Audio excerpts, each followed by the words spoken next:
Mamadou, on en vient donc à ce déplacement du colonel Mamadi Doumbouya en Arabie Saoudite où il a pris part au premier sommet Saudi-Afrique.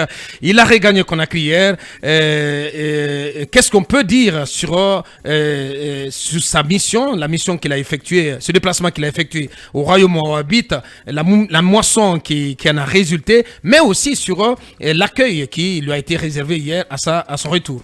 De façon générale, il faut d'abord rappeler que c'est un premier du genre en parlant de ce sommet Arabie Saoudite-Afrique. Ouais. Évidemment, on ne le cessera de le rappeler à l'image des autres sommets qu'on a déjà connus entre l'Afrique et d'autres puissances. Et elle a été aussi invitée à la table de Riyad justement la semaine passée. Et c'est effectivement le 9, donc le jeudi passé, que Mamadi Doumbouya a quitté Conakry pour rallier donc Riyad.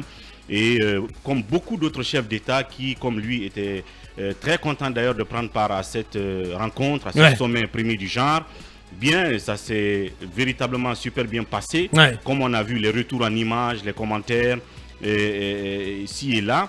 Et de façon générale, c'est carrément un montant de 533 millions de dollars que le fonds saoudien décide de débloquer, notamment pour, je crois, une liste de 14 pays en termes de prêts et de financement aussi. C'est bien que l'on les rappelle. Je parle de ces pays. Il y a le Mozambique, le Niger, le Burkina Faso, le Bénin, la Guinée, la Sierra Leone, le Burundi, le Malawi, la Tanzanie, Cap-Vert, le Rwanda et l'Angola. Et donc, c'est une enveloppe de 533 millions de dollars qui va être débloquée pour ces pays. Ouais. Évidemment, en parlant de la Guinée, qu'est-ce que la Guinée y gagne? Quelle est la moisson que nous y avons faite? Donc, on nous rapporte que c'est une enveloppe totale de 169 millions de dollars. Bien. Donc, dont la Guinée bénéficie en termes d'enveloppe globale. Et la première convention a été signée sous forme de convention de prêt et elle porte sur le financement de la construction et l'équipement d'un hôpital mère et enfants à Koya, avec le fonds saoudien donc, de développement. C'est une enveloppe de 75 millions de dollars. Ouais. Et la deuxième convention se rapporte au financement du projet d'approvisionnement en eau potable et d'assainissement en milieu rural, précisément en Moyenne-Guinée et en Haute-Guinée, pour une enveloppe cette fois-ci de 40 millions de dollars américains. Et puis la Banque islamique de développement, c'est une précision, est l'organisme donc assurant le dit financement. Ouais. Et troisièmement, dans la même foulée, on nous parle de la finalisation de la convention de financement du projet d'appui au développement du secteur de la santé qui est intervenu. Il concerne donc un montant de 54 millions de dollars, oui, également avec la Banque islamique de développement. Et cet accord concerne notamment la construction d'un centre de cancérologie à Conakry, d'un centre de transfusion sanguine à Kankan et à Zérékouré. Donc voici globalement la moisson que la Guinée a faite. Et évidemment, comme je l'ai dit, d'autres pays aussi en ont fait la même chose. Et bref, Mamadi revient à la maison avec cette valise. Avec une belle cagnotte. Gino News parle de jackpot ce matin, jackpot ramené par... En tout cas, ce n'est pas exclusif, comme je le disais. L'Arabie veut faire autant que la France, que la Russie, que le Brésil, que encore l'Union européenne pour ces traditionnels sommets qu'on connaît. C'est une première. Et moi, je dis que c'est une formalisation de ce que l'Arabie fait déjà avec des pays africains. Comme la Guinée. Parce que les fonds saoudiens, c'est des fonds souvent très, très généreux qui font beaucoup d'appui, beaucoup de financement, d'ailleurs, beaucoup de dons dans les pays pauvres. Donc, maintenant, mettre tout ça dans le format sommet qui va sans doute se tenir annuellement, c'est une sorte de formalisation. Sinon, elle est déjà sur ce terrain-là. Alors, vous avez parlé du retour. Du retour, c'est important. Oui. On a compris que la recette Goumou n'a pas été abandonnée et que ça va s'ancrer désormais dans les traditions d'accueil du chef de l'État quand il retourne des sommets qu'on qualifie de prestigieux ou on va dire où on a fait des moissons. Des sommets de haut niveau. Donc il y a ce message urgent de la primature adressé à l'ensemble des départements ministériels. C'est un message type qui a donc été acheminé à tous les ministères. Par le présent, il est demandé à tous les conseillers du MEHH, c'est le ministère de l'énergie, de l'hydraulique et des hydrocarbures. Donc, les directeurs nationaux, les directeurs généraux, le BSD, la DAF, les chefs de division, les chefs de services et les chefs des cellules, les syndicats. Voilà, le colonel Mamadi Doumbouya en image lors de son retour hier à Conakry. Voilà. Oui. Donc, les syndicats et l'ensemble du personnel du département de bien vouloir se mobiliser demain dimanche, donc c'était hier, 12 novembre 2023, à 10 heures précises, au niveau de la passerelle bloc des professeurs sur l'autoroute, comme la dernière fois, afin de réserver un accueil chaleureux au président de la République, chef de l'État, le colonel Mamadi Doumbouya, à l'occasion de son retour du sommet Saoudi-Afrique sur l'invitation personnelle du serviteur des 2 saintes mosquées, le roi Salman Ben Abdelaziz Al Saoud, roi d'Arabie Saoudite, cordialement vôtre, transmis par le service de communication et des relations publiques du ministère. Donc, c'est le même type de message dans les autres ministères. Et vous avez vu les images du retour sur son trajet. Je pense que des gens sont sortis, même si certains pensent beaucoup que ça beaucoup plus l'administration qui, oui, évidemment, qui s'est déployée le long de l'autoroute. Bien entendu, c'est eux qui ont été demandés, invités à sortir pour réserver cet accueil, n'est-ce pas, au colonel Mamadi Doumbouya. Bien. Voilà, Manu, peut-on dire que ce fut un accueil mitigé? Il faut rappeler quand même qu'on était dimanche aussi. EDG ne m'a pas permis de voir hier ça aux 20h30. Je lui en veux d'ailleurs. Pour cela. Et je lui en veux toujours parce que ça fait 2 semaines que j'ai pas d'électricité. J'ai pas vu ça, mais... À Lansana, hein?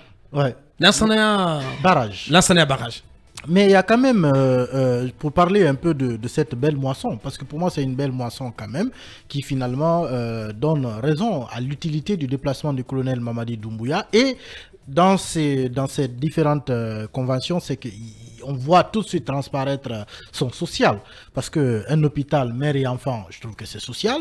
De l'eau pour la Haute-Guinée, de la Moyenne-Guinée, c'est toujours dans son social. Donc, c'est assez intéressant finalement parce que ce projet, quoi que l'on dise, bénéficie à la Guinée. Bénéficie aux Guinéens. Bénéficieront aux Guinéens, mais aussi même, évidemment, quel que soit le régime qui va venir demain, au moins il n'aura pas besoin de se soucier de la construction d'un hôpital à Koya ou d'un projet d'adduction d'eau potable en Haute et en Moyenne Guinée. Donc c'est une avancée pour dire que la transition ne doit pas croiser les bras forcément sur des questions de ce type. On peut mener tout en même temps, tant que cela est nécessaire, et ça le prouve à suffisance. Maintenant, pour ce qui est de l'accueil, personnellement, j'ai envie de dire que pour rester un peu les pieds sur terre, ça ne me surprend pas, ça ne m'ébranle guère. Pour moi, je ne vois même pas, c'est devenu normal, à la limite, de voir qu'on mobilise l'administration pour accueillir le chef de l'État quand il rentre. C'est devenu normal. Oui, parce que, mais à quel moment on n'a pas vu ça? Dites-moi. Sous quel régime? Mais non. Sous quel régime on n'a pas vu ça? Mais sous Alpha Condé, sous Alpha Condé, on ne procédait pas ainsi.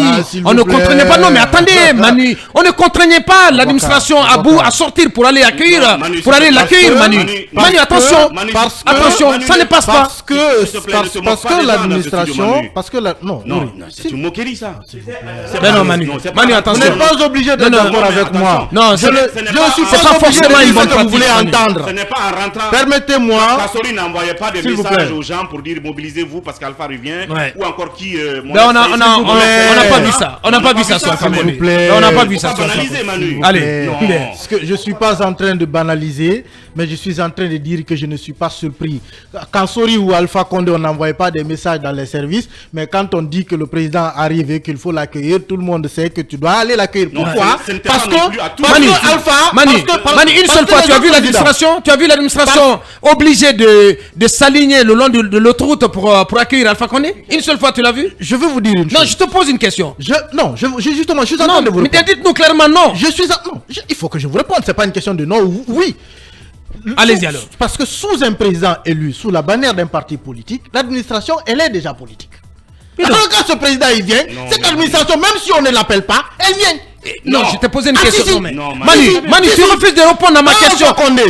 T'avais déjà vu. Soit Alpha Condé, Manu. Non mais une seule fois, tu as vu l'administration aligner les cadres, les fonctionnaires de l'État alignés le long de l'autoroute pour le réceptionner. Vous n'avez jamais vu les cadres de l'administration dans la rue? Vous n'en avez jamais vu à Baka? T'en as vu? Toi, tu en as vu? En 10 ans de gouvernance d'Alpha, vous n'avez jamais repris un cadre dans la rue? C'est arrivé quelquefois, mais c'est pas par effet de contrainte. On en a vu. Mais on n'en faisait pas une habitude là, quand même. Ce que je dis, moi, c'est que c'est une des choses que j'ai vues de par le passé, que je continue de voir aujourd'hui, et je dis que c'est devenu tellement banal que ça se normalise. Mais non, Manu. Ça se normalise, à mon avis. Allez-y, Bassiko. C'est pas parce que ces pratiques démagogiques ont existé par le passé que nous voulons continuer à entretenir cela. Dites à Goumou d'arrêter. Ce n'est pas une bonne pratique à Boubacar. Sortir des pères de famille, des mères de famille pour venir s'arrêter pour réceptionner sous le chaud soleil. À 10h un dimanche, moi je ne trouve pas cela normal. Il faut sortir de ça. Si les Guinéens ont envie de recevoir le président de la transition, qu'ils viennent librement, mais il n'appartient pas au Premier ministre Goumou de faire une note pour adresser aux ministres, aux directeurs nationaux pour venir réceptionner le président de la transition. Il aurait dû rentrer sans faire grand bruit et puis après, voilà, la presse se fera écho de tout ce qui est arrivé. Moi, je pense que les priorités du Premier ministre, de mon point de vue, doivent être ailleurs. Il y a des problèmes aujourd'hui, il y a des problèmes de dialogue avec les partis politiques. On ne sait pas où on en est, c'était sa mission fondamentale. Moi, je veux bien, par exemple, l'entendre. L'effort qu'il fait dans ce sens-là, s'il déployait les mêmes efforts, peut-être qu'on ne serait pas, on aurait aujourd'hui réussi à remettre tous les Guinéens ensemble pour parler du processus de dialogue, de retour à l'ordre constitutionnel et tout ce qui s'ensuit. Donc, je pense que ce sont des pratiques, de mon point de vue, il faut simplement arrêter, il faut se concentrer à l'essentiel, c'est de travailler au retour à l'ordre constitutionnel. Bien dit. Mamadou Diambalé. Moi, je parlerai surtout de cette visite, de ces sommets qui est une première. Vous savez que l'Arabie Saoudite veut emboîter le pas au Qatar. Le Qatar dont le père de l'actuel prince Al-Tamim, Ahmed bin, avait sorti son pays de la pauvreté en renversant son père en 1995, moderniser, exploiter les champs gaziers et pétroliers. Il y a aussi les Émirats arabes unis dont Mohamed Ben Zayed, et le prince passe d'ailleurs pour l'homme fort de la presqu'île arabique de l'autre côté. Donc l'actuel monarque saoudien, c'est un homme éclairé et il est en train de même bâtir une cité moderne pour qu'il n'y ait pas seulement que le tourisme religieux dans son pays. Donc il a cette vision-là qui veut, comment dirais-je, sortir un peu de ce wahhabisme radical. Donc quand c'est comme ça, l'Afrique quand même c'est un pays, c'est un continent qui compte à travers ses ressources. Donc sur le plan diplomatique, il fallait faire parler le portefeuille. Et la Guinée, disons qu'a bien fait d'y aller prendre aussi sa part par rapport à cette visite, parce que déjà il y en a qui s'étaient offusqués pour dire que oui, ça ne va pas au pays, le colonel est parti, mais par rapport à, comment dirais-je, à l'attaque de la prison, mais il revient quand même, je crois, les bras chargés, même si le projet d'hôpital, il y a M. Koundouno qui m'apprenait ce matin que c'est un projet qui avait été concocté par l'ancien président, un projet post-Ebola, les 75 millions de dollars. Maintenant, l'État étant une continuité, je pense que ce financement est le bienvenu pour notre pays aussi. Bien. Allez, Lincoln, sur l'accueil. Et voilà, cette info qui tombe à l'instant, on apprend que le capitaine Moussa Dadis, ça reste à vérifier, il refuserait pour l'instant de se rendre au tribunal. Oui. Et par rapport à l'accueil, nous sommes tous contents. On dit Al-Barka Arabie Saoudite parce que nous, on tend la main tous les jours, on donne l'argent. Al-Barka, mais nous sommes, oui, mais bien sûr, Al-Barka, il nous donne chaque fois gratuitement. Mais la Guinée, c'est pas le seul pays qui a bénéficié, en tout cas, de tout ce qui s'est passé de ce côté. Il y a même le Niger qui avait son premier ministre de ce côté. Mais est-ce que tous les pays qui viennent à ce sommet obligent les fonctionnaires à s'aligner pour réceptionner les présidents? On a vidé les hôpitaux ici pour réceptionner le président, où on met les médecins en blouse au bord de la route. Mais sortons de ça. Ça, c'est des choses qui datent de l'époque de Sékou Touré, où on obligeait nos parents à ne pas préparer, à porter le blanc, à venir s'arrêter au bord de la route. Mais ça, c'est les signes de la dictature. Mais comment on peut initier chaque fois, les dimanches, les week-ends, obliger les fonctionnaires de venir réceptionner forcément un président de la transition qui n'est pas là, qui n'est pas élu du peuple? Simple président de la transition. Je crois que M. Goumou, dans ce sens, est en train de pécher. Mais Goumou même ne voit pas loin. Mais il va. Mais Abakar. Comment ça, il ne va pas loin? Abakar, Gomu est un cadre. Gomu n'a pas 50 ans, il est jeune comme nous. Mais comment il peut être de l'époque pré-cambrienne à obliger... Oh, mais bien sûr. S'il te plaît, mais s'il te plaît. Non, Abakar, cela tu pousses trop loin les bouchons. On n'a pas besoin de ça. Réceptionner un président ne développe pas un pays. Mais pas du tout.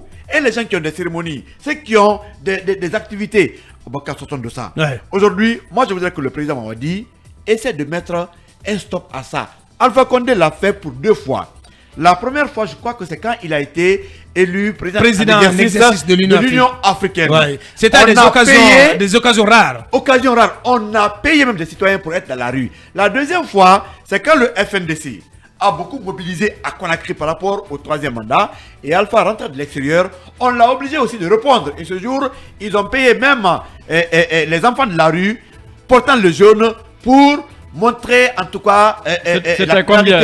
Non, mais c'était beaucoup. On va pas le demander cela. Un t-shirt et d'autres ont payé beaucoup d'argent. Bien. Et ça aussi, on a vu. En définitive, un sommet, Arabie Saoudite Conakry, vous obligez donc, même si le président désormais part à Cancan, à son retour, il faut quand même le réceptionner. Mais attention. Peut-être que la prochaine fois, il ira à Bissau, parce qu'on l'a vu côte à côte avec faire ami avec Sissako. Non, c'est bien qu'il bouge. C'était une belle image. C'était une belle image. C'est bien qu'il bouge. Mais chaque fois, le président, vous obligez de le réceptionner. Pour qui?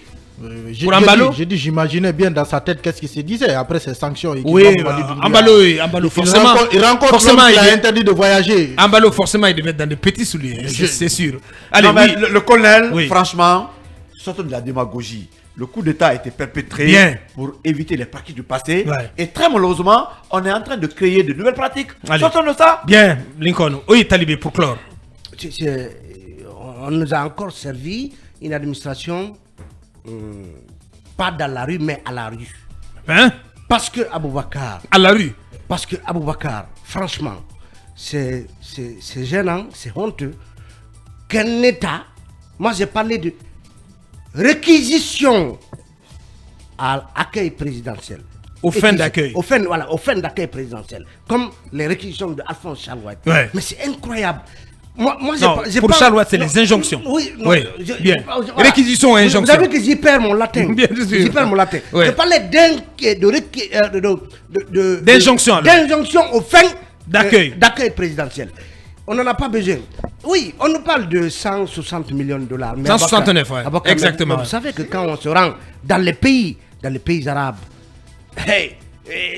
les mallettes que vous recevez des princes, des autorités saoudiennes, d'une grande prodigalité, on ne nous parle jamais de ça. Les 30 millions de dollars dont on parle. Ça, ils sont pas obligés, Talibé. Oui, attends, justement. L'argent qu'on donne à un président. C'est un signe de cadeau. Quand c'est Touré se rendait dans les pays étrangers. Attendez. On s'écoute. Ce qu'il dit est important. On est dans le libéralisme là. Quand même, pour vous. Même si vous n'êtes pas d'accord avec moi, laissez-moi mon temps de parole. Je suis en train de dire que on nous parle de 160 millions de dollars. 169 exactement. 169. Mais c'est qu'on remet à nos princes, les princes qui nous gouvernent, dans des mallettes et autres, on ne nous parle jamais de ça. Oui, c'est ce que je dis. La transparence, l'amour de ce peuple, les 30 millions de dollars dont on nous dit qu'ils ont été soustraits de Sékou Touré le 5 septembre. Mais Alpha venait de boucler une tournée dans le monde arabe. C'est un magot qui lui a été donné. Un signe de cadeau. Un signe de cadeau à l'époque. Je pense que l'honnêteté voudrait... qu'on devait communiquer sur ça dans un premier temps, on devait rappeler que c'est des projets qui étaient déjà dans le pipeline depuis le régime Alpha Condé et dont finalement un accord est trouvé pour leur réalisation. Deuxièmement, Bakar, moi je comprends bien ceux qui ont... Si c'était la première fois, si on ne nous avait pas servi la même scène quand le colonel Mamadi Doumbouya avait été à l'ONU, c'est-à-dire à travers la mobilisation de l'administration, on aurait dit peut-être que pour hier, c'est après les événements du 4 novembre, on a voulu montrer que ce président est populaire, que ce président, on ne peut pas le déstabiliser, mais ce président même nous montre en principe que il n'est pas ébranlé par ce qui s'est passé le 4 novembre. Puisqu'il est allé passer plus de 3 jours en dehors du pays. Donc, Et tout cela. Ouais, moi je pense que sincèrement le colonel n'avait pas besoin de cela. Voilà. Il faut rompre avec les pratiques du passé, faire dans la sobriété. C'est sincèrement ce qu'on attend. On attend de l'homme du 5 septembre. C'est de l'argent qui est sorti. C'est ce qu'il nous a promis. Il nous a fait rêver le 5 septembre. C'est de l'argent qu'on sort. C'est de l'argent qu'on sort pour financer ces mobilisations. Sincèrement. Et pendant ce temps, on confisque les passeports des DAF. Il n'y a pas de mission ni à l'intérieur ni à l'extérieur. Tout est gelé. Allez, je pense que le colonel, voilà, il est plus grand que ça. Allez, nous marquons la pause et on sera de retour dans quelques minutes.